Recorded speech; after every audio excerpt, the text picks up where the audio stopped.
Something about Tekashi 6ix9ine. So, let me talk about this shit real quick. So I was you know, man.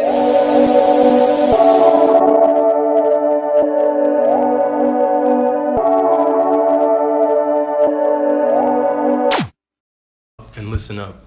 We have another podcast. We're back, but this time we're in Los Angeles.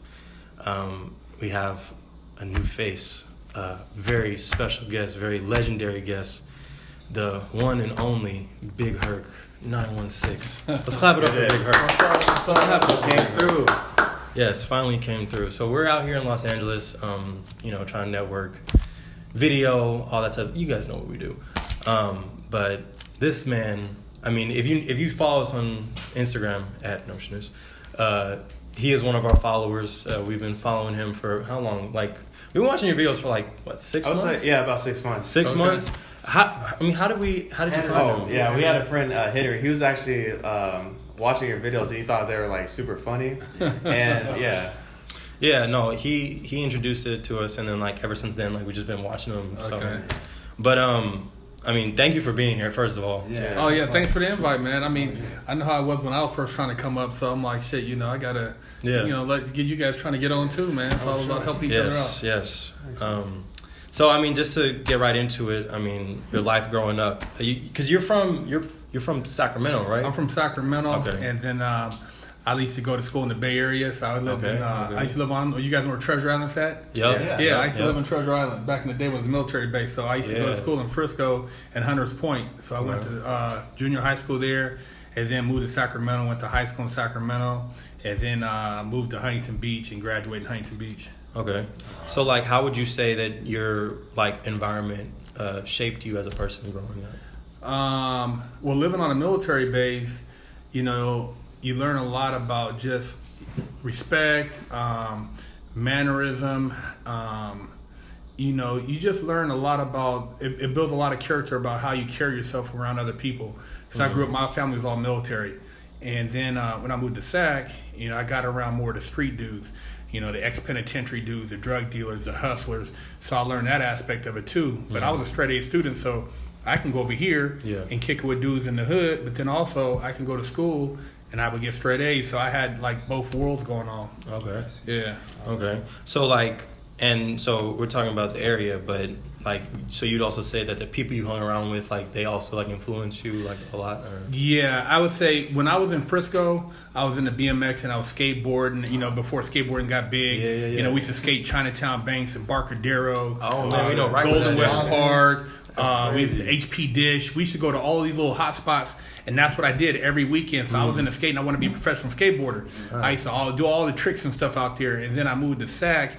And, wasn't too many brothers skateboarding. Everybody's more playing basketball, hustling. And so when I moved, it was a different environment. So naturally, I got rid of the skateboard, the BMX bike, and started kind of wearing the Dickies and, the different styles, sweatsuits and shit. So it kind of changed up. So I went, from wanting to really be in the school to kind of want to be a hustler because I felt that was more the end thing. And then, my mom was going through some financial time, so I got into the streets. Yeah. Okay. So you think that's usually the main cause of nowadays? That's the main. I mean, your friends, you don't realize how important the people you hang around with are until you look back and reflect. I have a friend now. Me and him still talk, and we've been friends since 6th grade. And he's in real estate. I'm into business. And we look at a lot of the friends we hung around with at that time, they're not doing shit. If anything, they'll jack you. You know what I mean? These are dudes that, you know what I mean, you grew up around. Yeah. But when you start doing real good, you got to listen for little things that people say that you might not catch, oh man, you got another new pair of shoes? Nigga, how many pair of shoes you got? Yeah, they oh man, you just put some rims on the car that you just snakes. Yeah, when they say little shit like that, oh nigga, you got a new watch? Oh, that motherfucker, what is that? Oh, you know what I mean? Oh, you always coming through with something fresh. But act like they compliment, but they really undercover, you know what I mean? Okay, oh, you living over here now? Where's that at? Oh, over there, huh? What's the address? Yeah. Exactly. Oh, that nigga on Instagram, he out of town. Yeah. You know what I mean? Exactly. You got to watch out, man. I mean, your friends, I tell people, always socialize with people who are balling harder than you so that you can pick up game, so that you'll learn from them. You guys are doing this stuff, you might get around somebody in Silicon Valley and they're in the apps. hey man, get in on this app, or we're coming out with this new technology, you should get in on this, or hey man, we're getting into venture capitalism. You want to get on people who are moving and shaking, because gradually you'll hear about different things that are like trickle down that you're able to get involved in and elevate your game. And once you elevate your game, it's like a dude said, eagles fly with eagles, they don't fly with pigeons. Man, so you gotta, real. you gotta soar with people of the same mentality. And it's not that you think you're better, it's just that you're trying to elevate, and you can't bring everybody with you. Yeah. Not everybody's gonna pick up, man. Not everybody, you got certain homies, man, even if you dress them up, you put them in somewhere, and they like, man, who brought this dude? And they're like, automatically like, and then it's like, oh, he hangs out with that type of person? Okay, mark him off the next party. So you gotta really watch who you bring around, man, because it's like, I didn't realize it growing up, because I was a good kid. I never got in any trouble really, but then I got into the dope game, and then I got into banging the neighborhood, and then I was like, fuck it, I'm a super thug, so I was doing all kind of shit. And then once I hit the pen, it took me all that like reflection, like, damn man, how the fuck I end up here? You look around, it's fucking like, damn, I gotta do this for fucking 10 years. Was that right after high school? No, after high school, man, before I graduated, I got caught a dope case. 15 years old, I was selling crack. I got into selling crack at 15. When we moved to Sac, we lived on a dope street, so everybody was hustling. Naturally, I'm like, fuck it. I seen the opportunity. I got into selling crack. I caught a crack case at 15. I was a sophomore, and then my mom got married. We moved, and so that took me out the hood. We moved to Huntington Beach. It was all squares. Like 3 black kids in the whole school. It was like really nerdy environment. So it was kind of good. It was kind of a good change for me, but I didn't realize it at the time. And then when I graduated, I moved back to Sac. And then that's when I was just out of control, like having pistols and shit, and got into like, shootouts. And then I caught a home invasion case, helping a homie out, gave him a ride. He got busted later on, told on me. So I ended up going to jail. We didn't even get caught that night. I gave him a ride, dropped him off. But then 6 months later, he get busted stealing CDs, and then he tells about everything else, and then incriminates me. So I was going to college at the time, and then I caught that case. What? So then I went to YA. I went to YA for 2 years, 8 months off of that case, and I was 18. So from 18 to 21, I was locked up. Okay. And then I caught that case, and then after I got out of YA, that's when I moved to Orange County, and I got into the porn game. Okay. Now I actually. So I was wondering during this whole time, like, when are you into the fitness?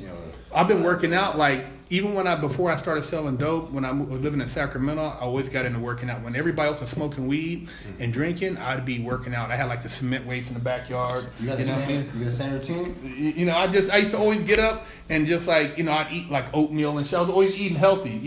Like the homie be eating like tricks and all that shit. This man is so big on oatmeal. Like it's crazy. We just went to the grocery store. He bought like 10 packs. I always ate healthy. Pretty much once I learned what healthy eating was, I stopped eating fried chicken and all that bullshit. And I started eating healthy, but I always worked out. So even like when I was in high school, I was putting up probably 275. So everybody, we were growing up with like, everybody was like into working out. So everybody like yoked up. So back then, it was cool to squad with somebody, throw hands. You weren't going to just shoot somebody. So we would get down. Like, we go to, like, the little Scandia where everybody plays and stuff. And we go up in there and be like, nigga, what's that? We just get down. So then they'd be like, oh, you got hands. So that was a big thing, like knowing how to fight. So everybody knew how to fight. So I worked out so I could, help me fight better. Yeah. Okay. So now, while you were in prison, like, was that during the same time that like YouTube was like first starting to? Well, once I when I caught my Fed case when I was 25. Yeah. That's it wasn't even they barely maybe had the internet back then. It was Nextel phones. You had the old internet where it takes you a while to dial up. So internet wasn't really popping when I got locked up. When I got locked up, the porn game was still popping. It was different. It wasn't like if you had a porn on the internet, it was like, oh, it was hella big. Oh shit.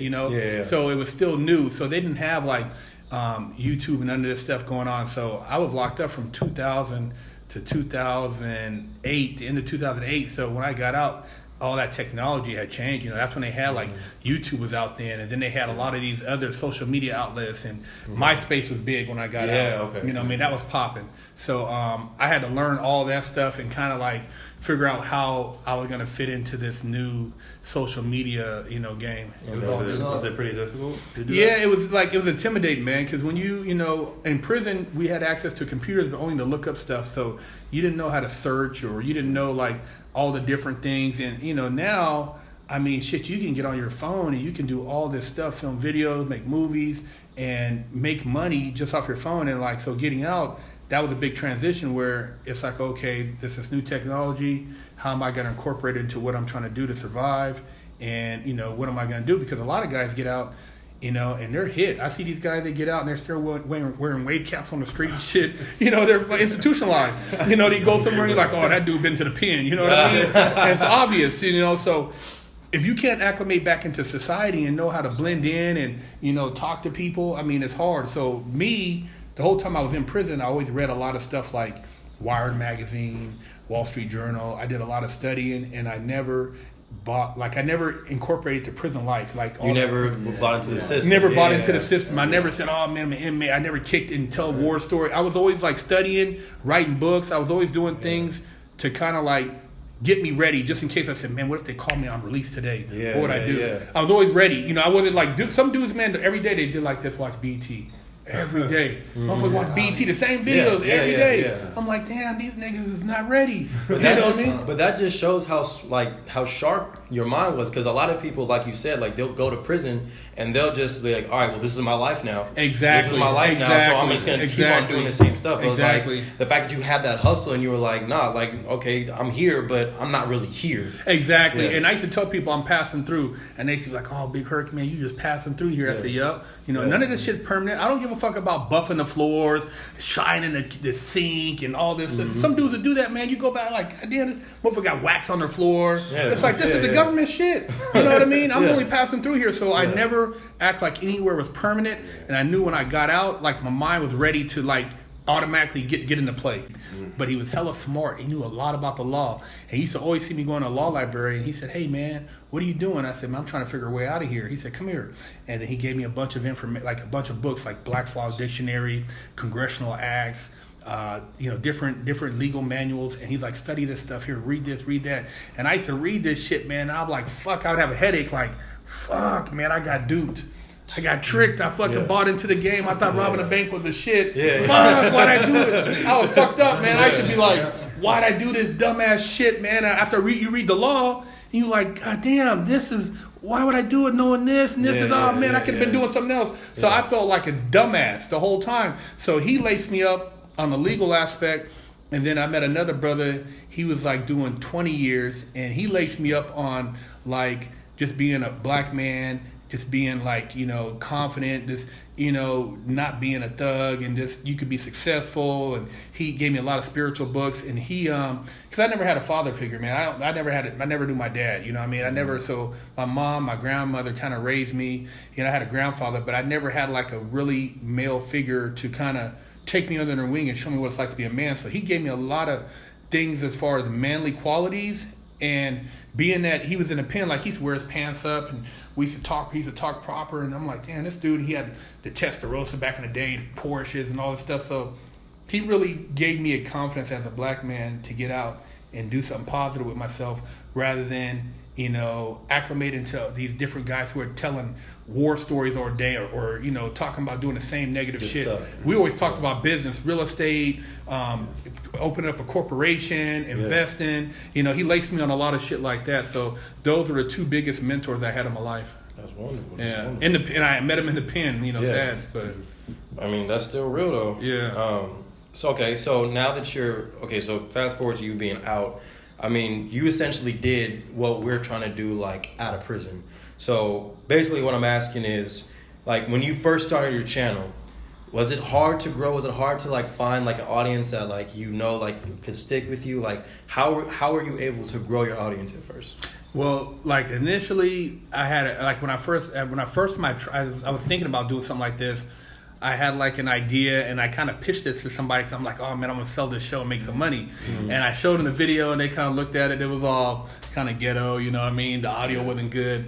And, I kind of learned from that, like, what what not to do and what to do in the future. So then when I met my business partner, we had no social media background, but I knew, I'm like, dude, we should start a YouTube channel. So I had a homeboy, Cali Muscle, who was a bodybuilder who was pretty popular. So he was our first big interview, and then his interview kind of like opened up the door for other people. And then we started thinking like, okay, what can we add? We got the interviews, and then we started getting all these emails for people like asking us questions. I said, let's start Prison Talk, where I answer questions from people from prison. So then I started doing that. So then we had the interviews, we had the prison talk, and then we threw in like some cooking stuff, prison spreads. We started doing that, and then we just started adding to that. But we initially started off with one interview, and then our goal was to basically turn this into a show where, essentially maybe we get picked up by like Netflix or somebody like that. So you would see it on actually a streaming platform. But we just kind of put it out there, and people started kind of, watching. And I mean, shit, man, it was a slow process just trying to figure out like what people want to hear and, and not glorify it. You know what I mean? Because some people, there's channels out there and they talk all this shit. But I'm like, dude, that's bullshit. You're not doing all that in prison. You know what I mean? But they get people to think, oh, it's entertaining. So you got to figure out how much real do you want to feed to people, and then how much entertainment. And you want to keep a balance so you don't pigeonhole yourself into just being one side where you're just entertainment, you're funny, but nobody takes you serious. So if you ever try to take your show and like do like a Joe Rogan or something more, or like a Joey Diaz or Michael Rappaport, you want to make sure that you have a platform that has a wider audience base, so you're not limited. You know what I mean? Because otherwise, you're just going to be a YouTube channel. And if that's what you want to do, then you got to say, okay, this is what we're going to focus on. Like, Logan Paul, one of those guys who just does weird shit. And people like, the kids love it. So you got to just kind of figure out what your angle is going to be. And if that's going to be your long-term objective, like say 5 years from now, where do you see that going? What direction? I see. Okay. Man, I would never have thought about that, but that's real. Yeah, that's what I noticed about your videos. Like, you have like kind of like your own personality on it, but you explain like the actual like real stuff that happens. Yeah, I try to do like some of the questions. Like everybody always talking about busting cheeks. So I always throw in some bull. Every 2 or 3 videos, I had to throw like, dude asked us the other day, oh man, my brother's in there and this OG's busting his cheeks. You know what I mean? I'm like, dude, your brother told you I'm visiting is getting his cheeks busted. You know what I'm saying? So we throw that in there for entertainment. But then I try to be serious too and like say, hey man, you gotta, when you get in there, you gotta rehabilitate yourself. I mean, prison, a lot of people say, well man, I've never been, but what if I go? I'm like, dude, if you're talking about if you go, you have enough sense not to go. Exactly. So don't talk about, if I go, it's like, fuck, you're putting the energy out there. I mean, what are you gonna do? Like set yourself up to get arrested to go to prison? You're a dumbass, you know what I mean? So if you're watching this channel, the odds are you should be smart enough not to go. Exactly. So I just put like stuff out there and try to kind of entertain people with a little bit of comedy, but actually keep it serious so that people know that, hey man, it's not like it's like not like I'm talking like buffoonery. You know what I mean? Then some people say, oh well, I'm talking, BigHerc is cooning because he's acting like this. So it's like you can't win. You know what I mean? So it's like, okay, if I talk proper, I'm cooning because I'm saying that this and that. But if I act like a nigga, then you guys are happy. You know what I'm saying? So you can't. So that's what you're dealing with on YouTube. But I mean, it is what it is. It is what it is. Yeah.